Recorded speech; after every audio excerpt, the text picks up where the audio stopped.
The Sony FX30.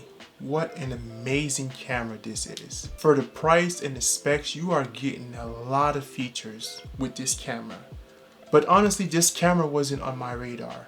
I was instead looking at the FX3. That camera is what I really wanted. With its low light capabilities and everything like that, I honestly was on the fence about this camera. That was until I saw a video from Eric Floberg. For those of you who don't know, Eric Floberg is a YouTuber and he specializes in wedding and commercial type work and stuff like that. And I had been following him and I subscribed to him and love his videos and his inspiration that he provides. And he had been talking about his recent purchase of the Canon C70, and I saw a particular video that he had did one time and I was just blown away by it, and I was just like, wow, look at the image quality, look at how the colors look at how everything just renders very well. And so when Sony launched the FX30, again, I was a little bit torn because I really wanted the FX3 because I have full frame cameras and I have full frame lens, and I was kind of on the fence about going to an APS-C line of cameras. But then after seeing some of his videos and seeing some of his results, I was like, well dang, if he can get that with an APS-C, then what's my concern, what's my worry?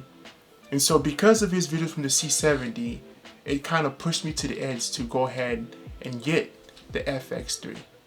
And honestly, this camera has been amazing. It comes down to 3 reasons why I got this camera. First being was price. Compared, when you're looking at the price of the FX3 compared to the FX30, it's almost half the price. And so I said, well, that's a bargain and that's a steal. And so that was number 1 why I got it. Number 2, I really wanted to expand on doing film work, more documentary, and expressing that side of my creativity. And so I felt like this was the perfect camera for me. Number 3, I live in Florida, and Florida is hot. I do weddings, and sometimes the weddings are outdoors. Sometimes weddings are not on an AC controlled climate where everything is just peachy. And so with the FX30, it has fans. And so I purchased this because of the fact that I knew that if I have an exterior or outside wedding or venue that I need to go ahead and do, I can go ahead and let this camera run all day as long as it has ample battery and never really run into that situation with overheating again. And that's exactly what happened. I can let this camera go on all day until the battery runs out and never run into the situation of overheating. And I do not have the high temperature setting turned on this one either. So I've never ran into this situation before with this one.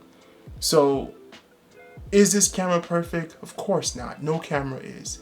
But for what it offers and for what it allows you to do as a creator, I think this is one hell of a deal. And I am so happy with this purchase. And with that said, if you like this type of content, if you like what you're seeing, stick around.